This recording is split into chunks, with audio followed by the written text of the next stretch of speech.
Welcome to today's episode of Light Up Book Review. We're excited to have you with us as we dive into an all-time bestseller, How to Stop Worrying and Start Living by Dale Carnegie. This book is a collection of practical, successful, and time-tested recipes to rid our lives of worry. Written in 1948, How to Stop Worrying and Start Living by Dale Carnegie has grown to become a self-help classic and one of the best books on self-improvement ever written. It aims to help readers recognize and analyze their worries before teaching them how to break and master the worry habits by cultivating a mentally right attitude. So, sit back, relax, and get ready to uncover powerful lessons that will teach you a better understanding on how to manage stress and anxiety until you're free from them. Let's get started. About the author. Dale Carnegie is an American writer and teacher of courses in self-improvement, salesmanship, corporate training, public speaking, and interpersonal skills. Born into poverty on a farm in Missouri, he was the author of How to Win Friends and Influence People, a bestseller that remains popular today. He also wrote How to Stop Worrying and Start Living, Link in the Unknown, and several other books. One of the core ideas in his books is that it is possible to change other people's behavior by changing one's behavior towards them. About the book.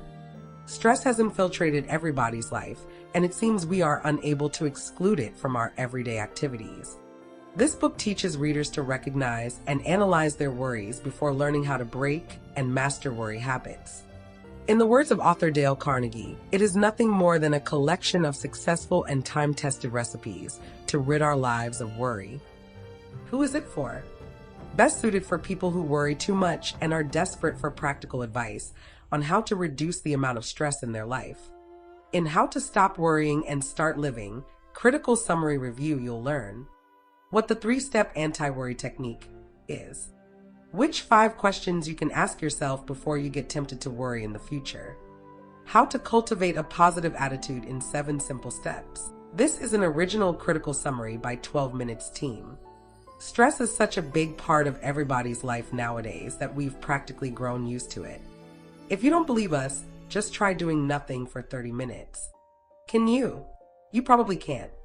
And that's because your mind almost instantly steers in some unwanted direction. Before doing a U-turn to head into the world of future worries and anxieties, what if they called me for an opportunity and I'm not prepared? What if I fall sick? What if an unending list of what ifs that may never be, so that it can finally settle on the most unwelcoming thought. I should be doing something. Frighteningly, in the absence of worries such as these, most people feel as if something is missing from their lives, as if something is just too quiet and peaceful to be real.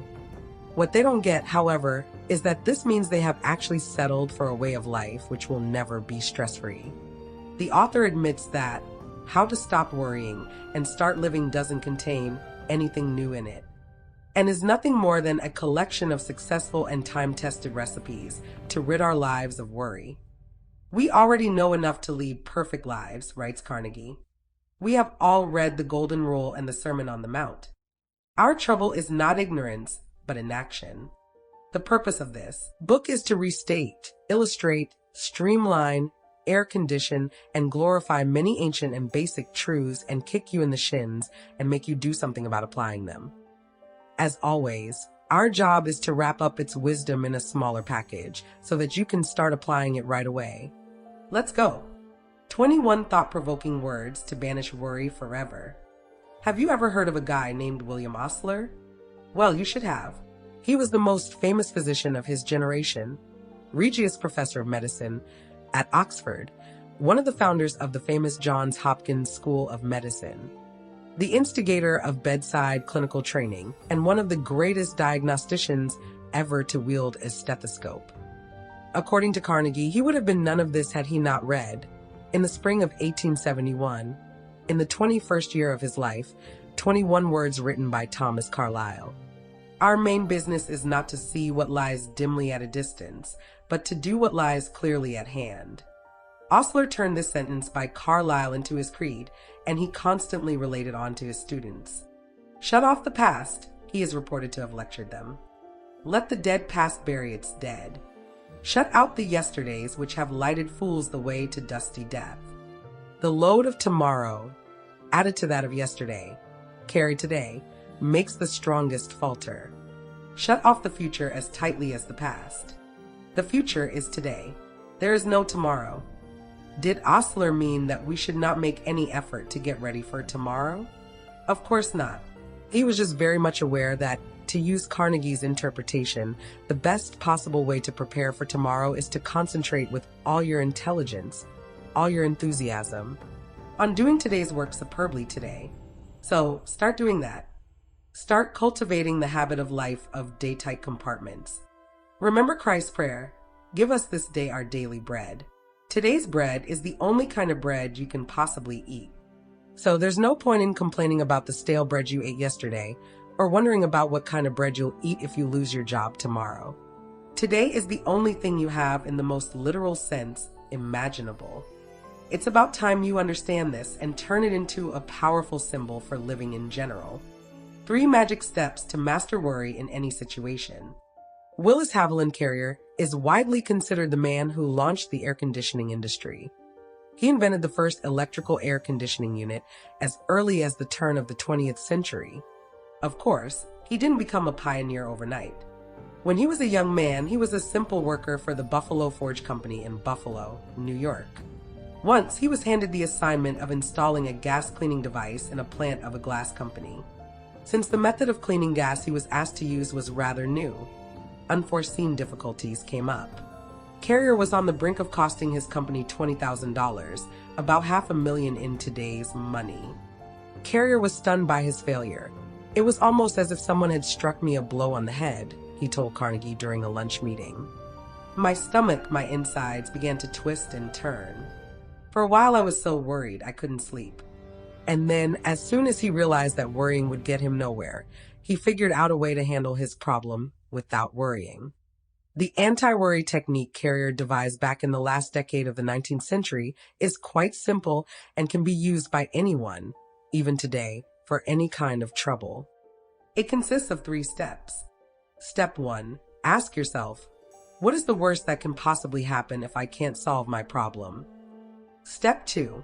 After figuring out the worst, prepare yourself mentally to accept it if necessary. Step 3. Now that you've mentally accepted the worst outcome, try to calmly improve upon it. After all, nothing worse than the worst can happen, so you have nothing to lose. Acceptance of what has happened is the first step in overcoming the consequences of any misfortune, wrote William James once. And this is what Carrier's method is all about. For rules to analyze and solve worry problems, try it, and you're bound to find out that Carrier's method is more than just a little helpful.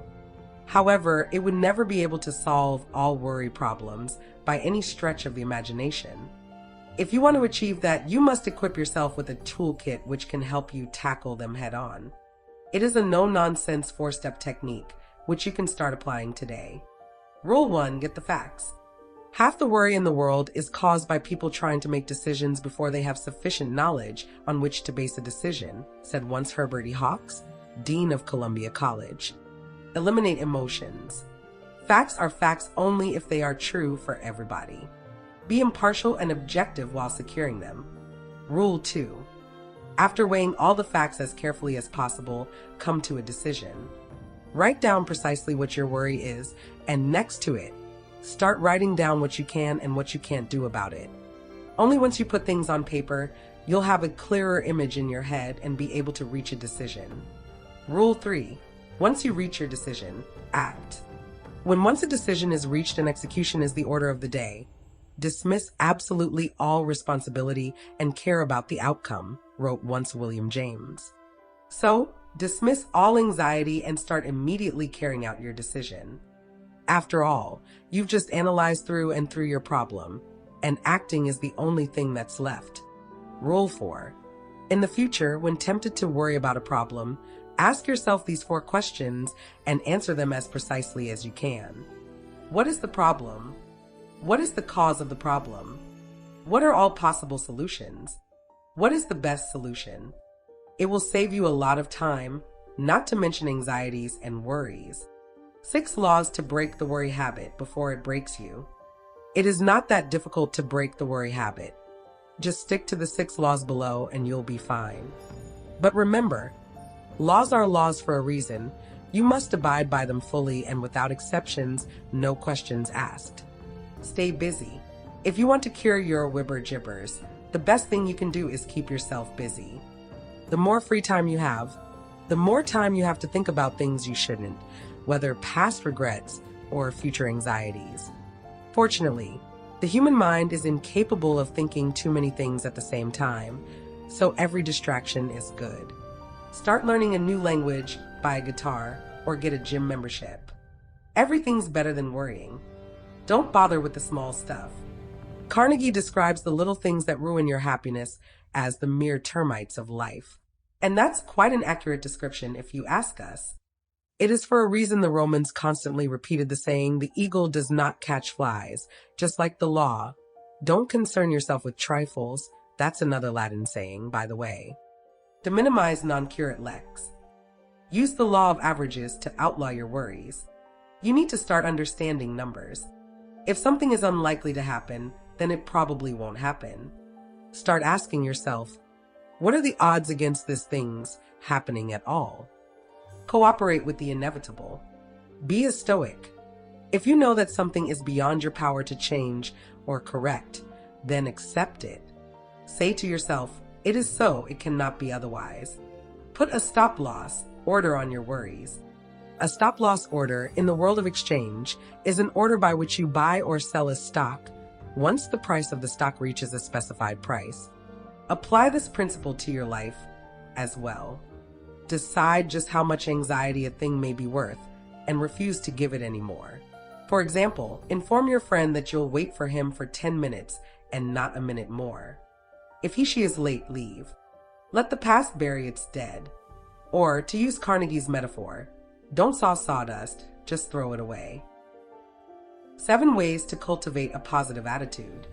There are many lists of instructions and mini manuals on how to overcome worry in Dale Carnegie's book, but we'll wrap up our summary with a bit more positive guide from it. This one is based on do's instead of don'ts, and its goal is to help you reach the right kind of mental attitude so that you don't have to deal with worries at all, but eliminate them instead. It's a sort of prevent rather than treat guide which consists of 7 rules. Rule 1. Our life is what our thoughts make it, said Marcus Aurelius 2 millennia ago. Never forget that. Fill your mind with thoughts of peace, courage, health, and hope. Rule 2. Stop trying to get even with your enemies. It will hurt you more than it will hurt them. Follow General Eisenhower's advice. Let's never waste a minute thinking about people we don't like. Rule 3. Rule 3 is a 3-part rule. Expecting gratitude, so that you don't get disappointed when it eventually hits you. Jesus cured 10 lepers, and only 1 returned to thank him. Why should it be any different when you are in question? In addition to lowering your expectations, raise your presence in the world of others. Start giving more, both literally and metaphorically. Not because you'll get something in return, but simply for the joy of giving. Do what you want others to be doing. Gratitude and giving are cultivated traits. Train other people to be grateful and generous. Rule 4. Count your blessings, not your troubles. Rule 5. Don't imitate others. Find yourself and do everything you can to remain yourself. Envy is ignorance, said Emerson, and imitation is suicide. Rule 6. When life hands you a lemon, try to make lemonade. Rule 7. Forget your unhappiness by getting busy with creating a little happiness for others. When you are good to others, wrote Benjamin Franklin once, you are best to yourself. Final notes. Even though outdated here or there, and repetitive more often than necessary, How to Stop Worrying and Start Living is a self-help book of the type not many people can write nowadays. A compilation of other people's thoughts, habits, and beliefs. It abounds with inspiring quotations and pieces of advice from great philosophers and scientists, intellectuals and poets, and it is structured in a way that helps its readers put its wisdom in action almost immediately. If you enjoy reading self-help books, How to Stop Worrying and Start Living is as good as a book can get. The same holds true if you think you worry too much and are desperate to reduce the amount of stress in your life. In conclusion, never forget that more often than not, it is not a matter of externals. Both happiness and worry come from the inside. Start focusing on today, and you'll live a much more peaceful and happier life. That wraps up today's episode of Light Up Book Review. We believe you've gained valuable insights and lessons that can inspire and empower you on your journey. Be sure to join us again next Saturday at 7 a.m. for another inspiring book review. Remember, Light Up Book Review is your opportunity to stay connected to powerful ideas that can propel you toward your divine destiny. Have an adventurous weekend.